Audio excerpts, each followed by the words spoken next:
Welcome to Easy Peasy Books, From Author to Authority, the lively and engaging podcast for business professionals who've always believed they have a book in them. I'm your host, Gillian Whitney. Join me as I chat with authors and industry experts from all around the world to explore simple strategies to write, publish, and leverage your business book. Whether you're an entrepreneur, executive, or an employee, this podcast is for you.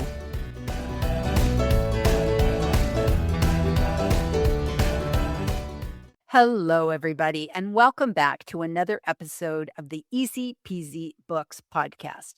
Today, I want to talk about something that I think about a lot when I'm working with clients, and honestly, it's something I wish somebody had talked to me about before I wrote my first book. I want to talk about future-proofing your book. So whether you're still in the thinking about it stage, you're in the middle of writing, or maybe you've already got a book out there, this one's for you. Because if you have gone to all the trouble of writing a book, the last thing that you want is to find yourself saying, yeah, I wrote a book, but don't go look at it. It's kind of out of date now. I mean, think about it. You work so hard on that book. It's supposed to be your ultimate business card. It's supposed to open doors for you. And instead, if you're hiding it like some bad, outdated website, that's not good. So let's talk about how to make sure that never happens to you. So I actually learned about future-proofing content way before I even started thinking about writing a book. My last career before I went into marketing and coaching was actually being a curriculum developer. And I was designing courses for charter schools. I designed everything from computer literacy to becoming a Google Ninja and introduction to robotics. I don't know how I did the robotics one. At the time, one of my kids liked playing with the little robot, so that got me through the course.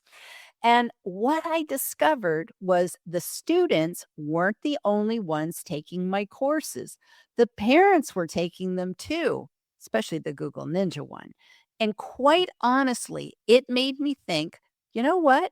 I should change my market because I wasn't making very much working with charter schools.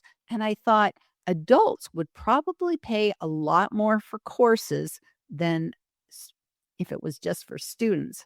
So at this point, yes, I was designing these courses for students and adults alike. And you have to think ahead. You have to say to yourself, what's going to look like in 6 months from now? Because I recognize technology's changing all the time. Platforms change. And if your course is built around a particular screen and how it looks, you're going to be in trouble because you're going to constantly be updating that course. So I learned then to write and make my courses at a high level, which, really was a great way to do it because you could actually, pull out a screen and swap it out and do that with a whole course. So I really thought about that long and hard, but I forgot. I forgot this lesson and made this mistake my own. And this is what happened when I left charter schools and I went into doing marketing coaching. I decided to build my business on Facebook. And Facebook pages at the time were fairly new, pretty exciting. And I thought, what if I built a course around them? So I applied all of these great curriculum design skills and I set it all up on Thinkific, and I was literally about to go into like promo mode. And then Facebook totally overhauled business pages. Now, this wasn't a small tweak. This was a massive overhaul. New functionality and interfaces and tabs, and so much had changed. It was just there's no way I could sell this. This was just not going to work. And so I totally shelved it. And then actually a few months later, I decided Facebook was no longer going to be for me. Facebook had become a pay to play partner, for social media. And if you weren't doing ads and you're just going to be totally invisible because Facebook did this shift of saying, hey, we're for friends and family. So business pages no longer felt relevant. And that's when I made the shift over to LinkedIn. And that whole experience, it just reinforced something in me that I already knew. You can't build your content on a moving target. And so, fast forward, when I was ready to write my first book, I was doing LinkedIn coaching. I was doing online coaching at the time, and I read John Asperian's book called Content DNA. If you haven't read it, it's a great book. Highly recommend it. And that book is actually why I niched down into video, because in the book, John talks about getting known for one thing. And I really took that seriously. I decided out of all my marketing, all my online marketing, that video would be that one thing for me, and specifically LinkedIn video. So, with that in mind, I started drafting. Instead of a course, I thought I'll draft a book and I'll make a book about LinkedIn video. And I started thinking about how every tool and tactic and all the things that I was doing LinkedIn social posts about, LinkedIn content about, that I could turn this into a book. And I had a really comprehensive manuscript going there. It was like really good. But in the back of my mind, something was nagging at me that I couldn't quite put the finger on. And then one day I realized that this book could be out of date the day that I hit publish. I remembered the Facebook lesson and I thought, oh gosh, LinkedIn, is it really much different than Facebook? Because LinkedIn can change on a dime. Tools come and then they go. And remember, I'd already lived that Facebook nightmare. So I knew that could happen. And I stopped and I asked myself, okay, what's the one problem with video that will never go away no matter how much LinkedIn changes? And the answer for me was camera anxiety. People are always going to be nervous about being in front of the camera because that's a human problem. That has nothing to do with LinkedIn. It's something that affects humans, whether you're on LinkedIn or Facebook or TikTok or YouTube or anywhere else.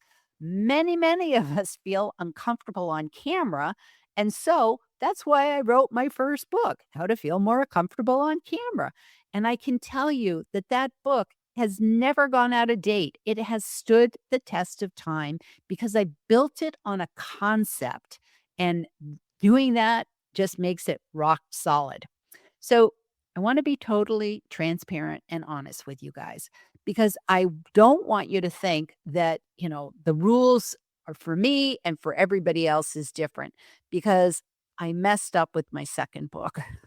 My second book was aimed at job seekers because I had all this information about video and I started thinking about, oh, maybe I could write about a book about using video in your job search. And actually, I did just that. I wrote a sweet little book and I think it's still very, very solid. But there's one section where I talked about a LinkedIn tool called LinkedIn Interview Prep, which is a brilliant tool. You could use that to practice mock interview questions and get feedback. And there was even like things that would help you know about your filler words and your speaking pace. It was such a great tool. And then LinkedIn took it away. Or I don't know, maybe they've moved it behind the premium paywall. I'm on the free plan. I can't see it. I just know I can't get access to that. So I don't really know what exactly happened with it. But what I do know is there's one little section in my book that now makes me cringe because I'm essentially sending readers off to use this free tool that no longer exists, or it doesn't exist for free unless you have premium or whatever. And to be honest with you, I never thought that tool would go away because LinkedIn is a job search platform. It's awesome for business builders too, but primarily it was for job seekers. And so, why on earth would they get rid of this tool? I don't know, but here we are. So, if I could go back in my time machine, I would have put the tools in the back of the book in an appendix or something. Maybe put in a little note that tools change. So if none of these are, if any of these are no longer available, just do a quick little Google search and find out what's current. because at the end of the day, it's the concepts that matter. So with video and job seekers, I just needed to talk at the high level and not zone in or zoom in on the specific tools. So if you think about it, the tools are just the icing on the cake. So they belong there, but not in the main bit. So, what does future proofing actually look like? So, let me give you a practical example. So, first, think about your content at a very high level and ask yourself, is what I'm writing tied to a specific platform, a tool, or a feature? Or is it tied to a concept, a framework, a human problem? Because concepts don't expire. And speaking of frameworks, if you're a business author and you're wondering what kind of book to write, I'm going to tell you this. Framework books are absolute gold. If you have something that's like a 5-step process or, a secret system that you've developed, that's a key way of looking at a problem because people are seeing that it's like, I've got this problem and you've got the solution. The book is the bridge that gets them from where they are now to where they want to be. And those kind of books are evergreen. They are your best friend when it comes to speaking engagements because every chapter in your book, if you've written a framework, can actually become a mini talk. You could walk up to any conference facilitator, hand them your book, and say, take a look at chapter 3. That's my keynote. And what a powerful position to be in if you could do that. Now, also, I want you to think about links and resources that you put inside your book, because this is something that I talk with clients about every time we're writing a book together, because it's really, really easy to get this wrong. If you start mentioning a specific workshop that you offer, or you have a link to a particular download, and then what happens if you stop offering those things? You've now got a dead link living inside your book forever. And guess what happens? People click on a dead link, or gosh forbid, if they have to go type the darn thing in, to a Google search or whatever, they're going to get a 404 error. It's a broken link error. And people hate that. Or at least I know I hate that. So when I look at a book and it goes to resources and that page doesn't even have a redirect, which would at least maybe take me somewhere else, I'm just kind of like, that's sloppy. That's sloppy. And so if you're a business author, you never want your reader to think you're sloppy because why would they want to work with you? So here's what I recommend instead. Create a book resource page on your website and point everything in your book to that single page, just one page. And that page could include links to your workshops, and it could include maybe some downloads that they could, download, maybe some lead magnets or tip sheets or checklists or something like that. You could put some of your videos so you can embed Vimeo videos or YouTube videos. You could have those on the page. You could have all sorts of free stuff that they could, have access to. It would all live on that one page. And then all you have to ever worry about is making sure that one page is up to date. You never have to reprint your book. It's absolutely golden to do this. So just think about it. Your book will always stay current because the page stays current on your website. And also, too, think about where you're headed with your business because your book should also support your future goals, not just your current ones. Because maybe right now you're not doing any speaking, but if it's on your radar to do speaking in the future, then make sure that your book is setting you up for that. Little things like having the chapter titles be mini talks. That's such a golden one. If you look at a chapter title and somebody reads that and says, wow, that would make an awesome keynote.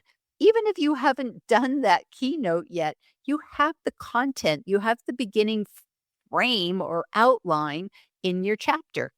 And this is just brilliant for positioning because all of it is pointing you towards where you want to go with your business in the future.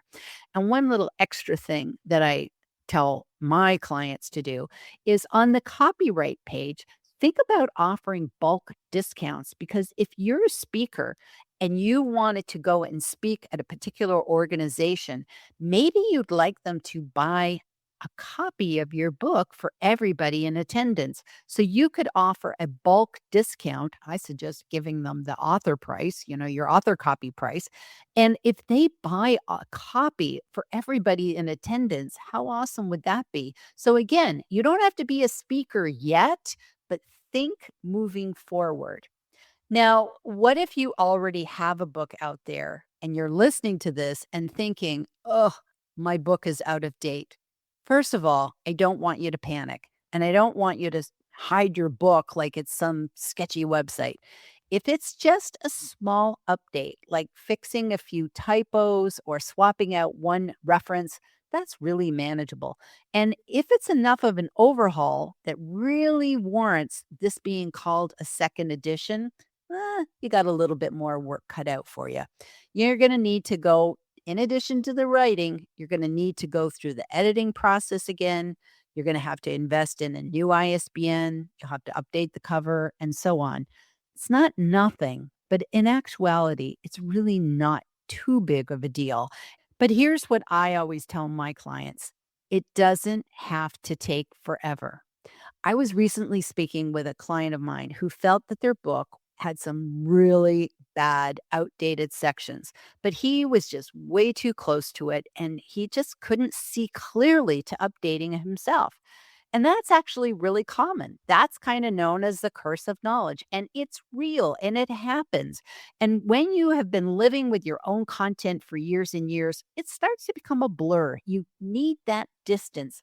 So, what I suggested to him was having me be the fresh set of eyes because I was familiar with the subject matter and I knew I could go through the book and flag what was no longer accurate or relevant, and then we could work together to make those updates. And this guy is not into writing. And so what I suggested is, hey, how about we do a Zoom call and we talk through what you would want those changes to be? And I can help you with that.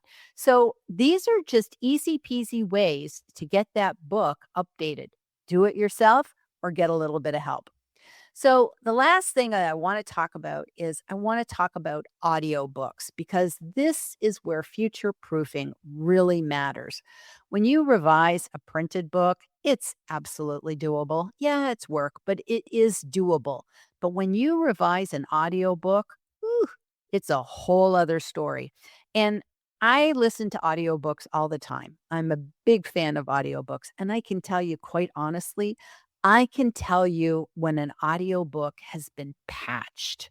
When all of a sudden you feel that like there's just this subtle little voice change. And even though it's the same person, you know that they used a different mic, it was recorded in a different room.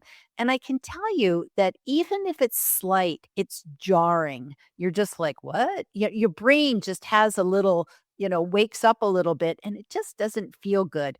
So, if you have whole sections of your book that need to be updated, you're probably looking at re-recording the whole thing. And I know that thinking about that is a bit of a nightmare. So if you've ever thought about doing an audiobook at some point in your writing life, please, please, please make sure that you future proof your content so that you don't have to make those kind of updates later. Again, think about frameworks, think about concepts, and think about evergreen ideas. And here's an extra tip. If you do end up having an older audiobook that you're just like, I gotta update this, definitely, but it's not on my today list. It's like I'm gonna be doing it on my next thing. So now you've done a second edition of your book and maybe you've done the paperback and the Kindle, but what do you do with the old audiobook? Well, here's a brilliant idea that I came across that I saw somebody else do. They actually offered their old audiobook as a free lead magnet. And they used a resource, actually, not a source, a resource called Book Funnels. And Book Funnels is kind of a cool thing where you can actually use books It can be your Kindle book. It could be an audio book. And those are kind of like list builders. They help you build your email list. So somebody actually has to give you their email list. And then if you want, you can give people a promo code that only certain people can get your book for free. So I just think that's a really, really cool resource. And what you could do is you could add in maybe a note that this is the first edition of my book. The second edition is still in progress. Doesn't matter that it's going to be 6 months from now or a year from now. It's in progress if you're thinking about it. And then that way, people can still get value for it. You can still use it to help you build your email list. And then you're still putting that old version to good use. So I just thought that was a brilliant idea. And to be honest with you, it's like the person who I got their book, it was like an audio book. To be honest with you, their content was still relevant. They just kind of made their book like new and improved. They added extra stuff. So there wasn't really a lot that was wrong with the book, or it didn't seem wrong to me. It's just that the second edition had like AI and, all sorts of more modern things. But the first book was actually quite fine. So that worked out really well. Okay, so let's wrap this up. If you're writing your book right now, think about future proofing before you go any further. I want you to write high level, use frameworks, send your readers to one page on your website, not to a specific product or tool or link that might not exist tomorrow. And make sure that your book is pointed at where you want to go in your business, not just where you are today. And if you've already got a book out there that you really are just not comfortable with promoting anymore, this is your opportunity to think about maybe it's time for a second edition. And it doesn't have to be an epic undertaking that you've been thinking about. It actually could be done quite quickly with the right help. Now, if you would like to talk through any of this, you know where to find me. Just go to easypeasybooks.com and set up a discovery call with me. I love to meet people. I love to talk with people. No obligations. We'll just have a 15-minute chat. And let me see if I can answer some questions for you. Okay, that's it for this edition of the Easy Peasy Books podcast. Thank you for spending the time with me today, and I hope to see you back here next week. Bye, everybody. Thank you for tuning in to this edition of Easy Peasy Books, from author to authority. If you found value in today's episode, I'd be grateful if you could leave us a review. It helps other aspiring authors discover our podcast. To learn more about writing, publishing, and leveraging your business book, visit my website at easypeasybooks.com.